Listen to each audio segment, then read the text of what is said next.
పరంపరాగత కృషి వికాస్ యోజన సేంద్రియ వ్యవసాయాన్ని ప్రోత్సహించడానికి ప్రారంభించబడింది. రైతులకు గొప్ప ప్రయోజనాలను అందిస్తుంది. ఈ పథకం ద్వారా రైతులు సేంద్రియ పద్ధతులను అవలంబించడానికి ఒక్కో హెక్టార్కు 15,000 రూపాయల వరకు ఆర్థిక సహాయం పొందవచ్చు. ఇది ఆరోగ్యకరమైన నేల మరియు ఆహారానికి దారితీస్తుంది. దరఖాస్తు చేయడానికి మీ సమీప ప్రాంతీయ మండలి లేదా వ్యవసాయ శాఖ కార్యాలయానికి వెళ్లి పరంపరాగత కృషి వికాస్ యోజనకు దరఖాస్తు చేయడానికి మీ ఆసక్తిని తెలియజేయండి. అవసరమైన పత్రాలు తీసుకురావడం మర్చిపోవద్దు. ఆధార్, వార్డ్ నివాస ధృవీకరణ పత్రం, ఆదాయ ధృవీకరణ పత్రం, వయస్సు ధృవీకరణ పత్రం, రేషన్ కార్డ్, మొబైల్ నంబర్ మరియు పాస్పోర్ట్ సైజు ఫోటో. యాప్లో అవసరమైన పత్రాలు ట్యాబ్లో ఈ పత్రాలను మీరు కనుగొనవచ్చు. మీ కుటుంబం తరఫున దరఖాస్తు చేస్తే ఈ పత్రాలు భూమి కలిగిన నమోదు చేయబడిన రైతుకు చెందినవిగా ఉండాలి.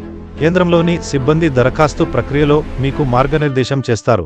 సేంద్రియ పద్ధతులు మీ ఆరోగ్యానికి మాత్రమే కాకుండా స్థిరమైన పర్యావరణానికి కూడా మేలు చేస్తాయి.